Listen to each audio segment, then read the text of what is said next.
misalkan dalam konteks penampilan, aku setuju banget kita harus tetap jaim.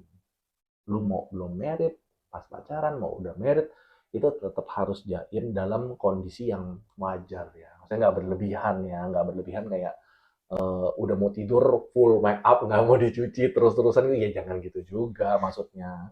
Tapi balik lagi Hmm. memang ada gini loh, beda-beda sih ya. Ada orang yang maksudnya eh, orang yang kalau misalnya memang di rumah ya bajunya ya bukan kayak baju pergi yang full make up. Hmm. Contoh kayak aku gitu. Hmm. Kalau kayak kita hari ini kayak nggak ada acara apa di rumah, Hmm. nggak mungkin Biasa aku make aja upan, nggak ya. mungkin kayak pakai baju bagus. Enggak sih, Ya. aku pakai baju Ya. tidur. Paham, paham. Baju tidur cuman ya kalau misalnya memang mau yang rapi ya baju tidurnya kan yang bagus, Ya, yang rapi. proper kan ada ya zaman Mm-mm. sekarang, bukan yang kayak bolong di mana lancai banget sampai udah Mm-mm. belel. Walaupun itu nyaman gitu Mm-mm. kan. Mm-mm. Ada yang di rumah memang kalau kayak mamaku di rumah dia udah Rapi. pagi-pagi selalu udah rapi gitu Mm-mm. kan ya, karena dia orangnya mobile banget, jadi dia pikir daripada nanti tiba-tiba mau kemana terus baru Baru make up baru apa itu lama gitu kan, jadi dia udah siap dari pagi gitu kan, jadi mau kemana yuk tinggal jalan gitu loh maksudnya. jadi siap Nah kemana aja gitu iya, ya. menurut aku itu harus dibicarakan Oke. kesepakatannya gimana Oke. gitu kan. Bukan berarti karena harus jaim, jadi kayak kita nggak jadi diri kita sendiri, Ya. terus akhirnya demi orang lain gitu kan. Padahal kan kadang make up aja kan itu sebenarnya apresiasi ke diri sendiri juga ya, bukan demi orang lain Ya. gitu loh maksudnya. Setuju. Kita mau cantik ya karena kita untuk menghargai diri kita sendiri gitu. Jadi kalau misalnya tadi kamu bilang begitu habis melahirkan gitu kan nggak sempet, bukannya nggak mau gitu kan. Nah kalau misalnya ada waktunya misalnya gitu kan, ada waktunya terus kayak uangnya oke gitu kan, nggak mengganggu finansial gitu kan. Terus misalnya ada yang bantuin jaga anak gitu. Masa iya kita nggak pergi ke salon Oh atau ya, pasti ngapain mau gitu lah kan? Ya ya. even kayak sekarang zaman sekarang tuh kayak udah mau lahiran aja kan, at least pasang Udah. LS Mm-mm. dulu gitu kan, Mm-mm. krimbat dulu Mm-mm. karena ya tahu abis itu nggak sempet mandi mungkin nggak sempet keramas gitu kan, daripada bau minyak segala macam lepek gitu kan. Ya. Sebelum melahirkan kita ke salon dulu gitu, ada yang kayak gitu kan. Menurut aku itu bentuk dari apresiasi dan memanjakan diri sendiri. Balik lagi ya ke kenyamanan orang beda-beda, jadi memang harus dikomunikasikan Oke, gitu sih. ya setuju, setuju banget. Jadi Dan suaminya juga harus provide. betul, Ya suaminya kan. kalau suami jangan hanya menuntut ya, tapi juga Mm-mm. menuntun. Menuntun dalam arti ya disediakan apa yang Iya. dibutuhkan sama istri. Nah, kita udah bahas nih, Beb. Mm-mm. Kita udah bahas jaim dari sisi luar. Oke, Wah, oke. misalnya harusnya kan cantik nggak hanya di luar, tapi cantik juga di dalam gitu kan. Nah, Mm-mm. sekarang kita mau masuk ke dalam bahasan jaim yang masuk ke dalam ranah kepribadian, Mm-mm. personality gitu kan. Seperti yang ditanyakan sama yang orang yang curhat itu gitu kan, dia menjadi apa adanya, nggak jaim lagi, tapi cowoknya kok malah kabur.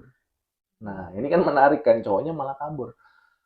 Aku lagi tuh nggak nanya dia spesifik sih. Maksudnya jaimnya, nggak jaimnya itu berarti secara penampilan atau menunjukkan jati diri dia secara personality. Nah, aku Mm. nggak nanya itu. Tapi yang aku asumsikan adalah laki-laki kalau bisa sampai kabur, kemungkinan besar itu bukan masalah penampilan doang.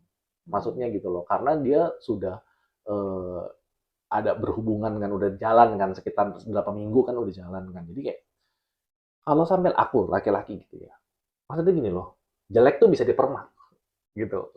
Jelek muka gitu ya, maksudnya jelek muka maksudnya tuh nggak terawat dari wajah itu bisa dipermak, maksudnya masih bisa dimodalin untuk dibikin cantik. Tapi kalau misalkan jeleknya itu dari dalam diri, itu tuh agak sulit. Maksudnya dalam arti jelek itu gua nggak cocok, bukan berarti nggak cocok sama yang lain, belum tentu gitu ya. Tapi aduh kayaknya gua nggak bisa deh.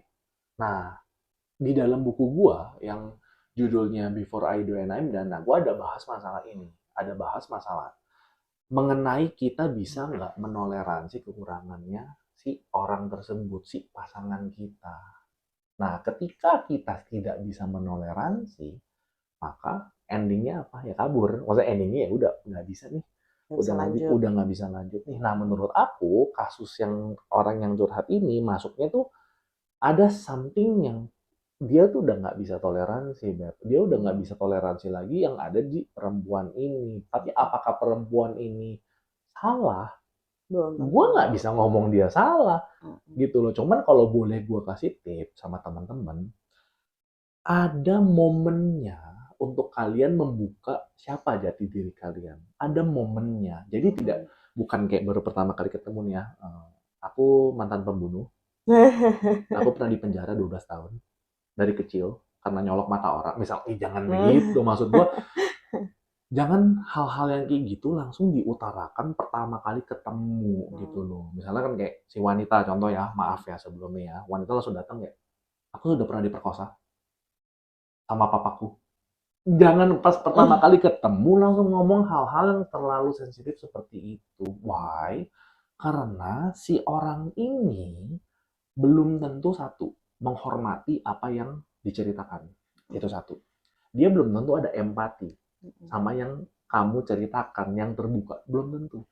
Kedua, bisa jadi bahan gunjingan, bisa jadi bahan gosip, which is itu kan aib ya. Maksudnya itu kan sesuatu hal yang Private, harusnya privacy ya. sangat privacy dan gak boleh diumbar ke sembarang orang yang tidak mengerti kamu gitu loh. Nggak boleh yang langsung tiba-tiba kita buka, dulu kita begini, gue diginiin.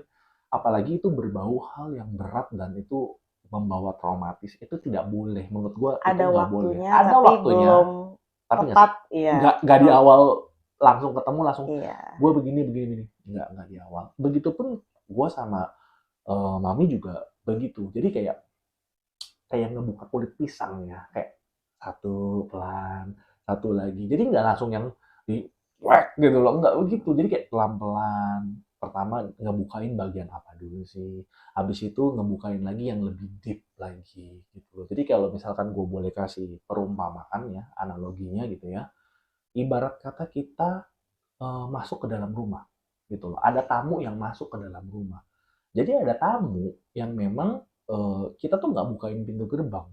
Jadi tuh dia cuma berdiri di gerbang, kita ambil barangnya. Contoh siapa? Ojol, pesan makanan.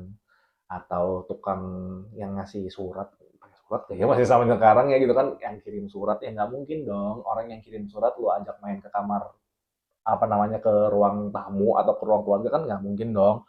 Atau ojol sampai masuk ke kamar lu kan it's impossible lah. Nggak mungkin lah. Jadi tempatkan orang-orang yang memang ada di luar pagar, ya memang di luar pagar aja.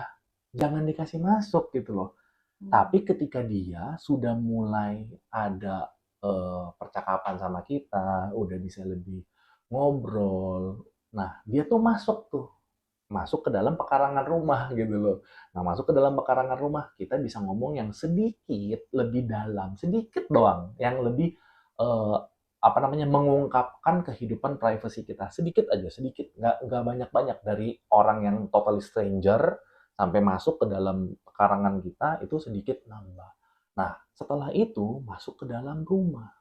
Ada orang-orang yang masuk ke dalam rumah, ada di ruang tamu. Nah, ada di ruang tamu ini bolehlah kita ngomongin hobinya apa sih, kebiasaannya apa sih, kerjaan lebih lebih dalam lah, digalinya itu lebih dalam. Nah, pertanyaan saya, kamu sudah masuk ke bagian itu belum? Minimal ke ruang tamu itu gitu loh. Nah, ketika kita masuk ke ruang tamu, kita nilai dong orang itu kan. Ini orang punya empati nggak? Ini orang bisa diajak ngobrol lebih deep nggak? Respon dia gimana kalau kita cerita? Apakah dia main handphone aja, dia nggak peduli, atau dia selalu menganggap semua hal yang kamu ceritakan itu nggak pernah serius, dibecandain semua. Ada loh orang yang kayak gitu, garing banget gitu kan, semua dibecandain, diketawain, itu kan nggak lucu sama sekali, tapi dibecandain. Nah, setelah melewati fase itu, fase ke ruang tamu, biasanya kita masuk ke ruang keluarga, di mana ini ranah lebih private. Nah, itu bisa ngomong tuh. Biasa di ruang keluarga itu, kalau aku lihatnya ya, teman-teman yang lebih dekat lah. Nah, jadi sebelum kamu menjalin hubungan sama seseorang, pastikan dia itu udah masuk ke ruang keluarga dulu. Maksudnya itu bisa jadi teman dekat, ngobrol itu, baru lu pacaran gitu loh. Jangan sampai belum masuk ke ruang keluarga, udah baru di pekarangan rumah atau baru di gerbang udah lu pacarin dulu. Itu menurut gua beresiko sekali sih, karena lu itu totally stranger, lu nggak tahu itu dia siapa. Minimal kalau standar gue ya, minimal dia masuk ke ruang keluarga dulu. Jadi kita baru bisa ngomong yang lebih intim lah, lebih dalam lah ngomongnya itu, bisa ngomong yang masalah punya trauma apa sih gitu loh. Nah, di situ, otak di situ tuh baru kita buka diri kita sedikit demi sedikit. Dan aku apa namanya, sifat jeleknya tuh begini begini begini loh. Dulu aku pernah digini gini giniin. Kenapa aku begini? Dulu pernah digini giniin. Nah, di situ kita baru buka. Boleh cerita masa lalu kita, sedikit demi sedikit. Itu tuh ada di ranahnya ruang keluarga. Nah, tapi jangan dulu kamu bukakan ranah yang ada di selanjutnya kamar tidur. Gak boleh nih, yang di kamar tidur dulu nih menurut aku jangan dulu dibukain. Itu adalah yang bener-bener ranah yang jauh lebih private lagi.